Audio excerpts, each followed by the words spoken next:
This interview is part of our Road to IGF series. You can find the rest by clicking here. Return of the Obra sets the player free on a dead ship heavy with mysteries, asking them to unravel a massive snarl of events and clues to reveal what happened to this lost crew. Gamasutra spoke with Lucas Pope, solo developer of the Sumasmnole Grand Prize on Excellence in Everything nominated title, to talk about the challenges that come up with creating such a colossal, interweaving series of mysteries. How to know when you are revealing too much or too little, when you know the whole story, and the mood the developers sought with the game's striking one-bit art style. I am Lucas Pope, and I created Return of the Obra as a solo developer. I have been making games for most of my life. Basic type-ins on the T995, HyperCard distractions on classic Mac, 6502 ASM games on C64, Quake mods, commercial console titles, and computer games. The project started with me wanting to build a modern 3D game using 1-bit rendering output. I had a few ideas of how to make a game out of it, but most of them were too complicated or difficult for a one-person dev. I basically jumped in on the visuals and sorted out the rest over 4.5 years of development. The game is built in Unity, and I credit that with making the whole thing possible in the first place. Modeling in Maya, graphics in Photoshop, story visualizations in Scalpel, audio in Audition, music in Logic Pro X, code in VSCOPE, and more that I am forgetting. I built a sizable library of custom tools to help with story structuring, script management, sound editing, character construction, geometry editing, scene articulation, etc.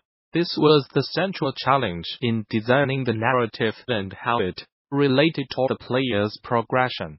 The first step was breaking down the fate of the Obra into discrete disasters that each wiped out a few characters. That helped me work from the top down, and also established a structure that the player could hope to compartmentalize and understand more easily. The next step was to place each death somewhere in the narrative. Consider on two axes, chronologically in time, and order of player discovery. I built a special tool to help with this. It's basically a huge spreadsheet, but still, it was a long and difficult task with lots of iteration. I tried to make each scene interesting on its own, and not dependent on a deep understanding of exactly what's going on from the bigger picture. Hopefully that pulls the player through to the point where they can put things together and feel compelled to start solving fates. Maybe by recognizing a fleeting name, a familiar face. I usually cater to my own tastes in game design, and for me, just facing that empty book is enough to pressure me into filling it out. My goal for Obra was to overwhelm the player initially, then give them time to get comfortable with the car loop before relying on their internal compulsions to motivate them into solving all the feats and completing the book. This was a little tricky, especially the part about doling out information in an uninteresting way when I already know the whole story inside and out. I had some small advantage in that the core focus of the gameplay is strictly on specific fates and identities, and the player's understanding of the larger mystery is mostly irrelevant. That meant that I could focus on the mechanical aspects of clues, somewhat separately from how the story is revealed. I did not start out with a plan for how each identity is revealed. Instead, I tried to make the high-level story interesting, with an eye on putting the characters in enough different situations that there would be space for clues to be sprinkled around. The book was a fairly late addition to the game, as an answer to the dizzying complexity of the narrative. I basically painted myself into a corner with the story and the previous set of simple logbook pages, master, siege art, and deck map was not nearly enough for the player to understand things clearly. The book ended up being the perfect tool for setting down both the sequence of events when they are experienced out of order, and the logical rationale for inputting everyone's fate. Because everyone knows how a book works, I could lean into a few metaphors like chapters, bookmark system, glossary, table of contents, and more without detailed instructions. Pure nostalgia. I have very fond memories of our family's first computer, a Mac Plus.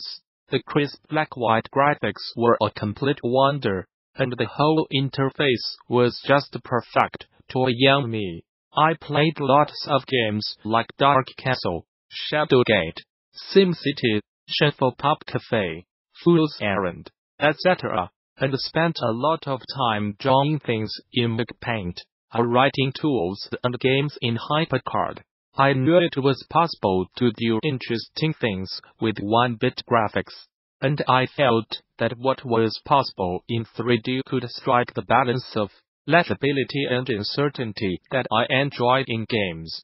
The flashback music is intended to add some dramatic punctuation, and to contrast with the main ship exploration where there's no music, I chose classical instrumentation to better fit the setting and originally planned to write unique songs, all found in 9 flashbacks. Each song is only 1 minute long, so this seemed doable until I sat down to actually do it.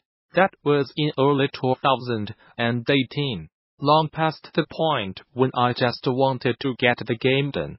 I ended up instead composing a unique theme for each chapter, with 2 alternating variations. This was a lot more manageable on the production side, but it also served the gameplay well. The themes are subtle landmarks to help the player orient themselves in the story. Niantic announced its Beyond Reality Developer Contest earlier today, and is encouraging devs to enter and create a game using the studio as a real-world platform for a chance at a prize pool of more than $1 million. This could be a good opportunity for developers interested in using a new tool to create projects, and the chance at earning a stipend and showing their work at a demo day hosted by Niantic. As explained in a blog post, the studio is seeking a team composition of at least 5 developers with experience in Unity and Java server development. In terms of product, the possibilities are endless. Our definition of games is pretty expansive, so if you have an idea that bridges gaming and other areas like physical activity, social, travel or shopping, please feel free to submit. The post reads: a select group of 10 teams will earn a stipend and access to the Niantic real-world platform, and finalists will work for a 3-month period, with the goal of showing off their work at a demo day in San Francisco. In addition to regular guidance and discussion from the Niantic engineering team, finalists will be brought to the San Francisco Bay Area to meet with executives and lay the groundwork for the work to come. Interested developers are encouraged to apply through Niantic's contest site and field any further questions to that email protected. Rumors are circulating that Microsoft is looking to bring its pay-for-access game library X Game Pass to a platform other than the X1, according to a report from Direct Feed Games, and later backed up by sources speaking to Game Informer. Microsoft is looking to announce its X Game Pass Switch plans as early as this year. But while the original X Game Pass subscription allows its members to download and play any number of games featured in the Game Pass library, the Switch version is rumored to be a streaming service similar to PlayStation Now, a Google's Project Stream. It's an interesting way to close the platform gap and, in a roundabout sort of way, provides a way for X-minded game developers to get their creations in the hands of Switch owners without taking on the process of porting and releasing the games on a new platform. This all comes only months after X-head Phil Spencer said that Microsoft intends to bring X Game Pass to every device. Though at the time most were speculating Spencer was referring to mobile devices rather than other non-Microsoft consoles like the Switch. According to these recent rumors, the Switch version of X Game Pass would be powered by Microsoft's own project, cloud service it announced last year, and would grant Game Pass subscribers the ability to stream and play X games on their Switch across an internet connection. The downside there is that the playability of cloud-based games is typically at the mercy of the quality of a player's internet connection. But companies have been making strides in progressing the tech. In just recent years, Nintendo, for one, has already hosted a few cloud-based games on its flagship platform, though only in Japan, including pay-as-you-play versions of Assassin's Creed Odyssey and Resident Evil 7, Biohazard. In both of those cases, players downloaded a small 45 MB application that streamed the rest of the game over an internet connection.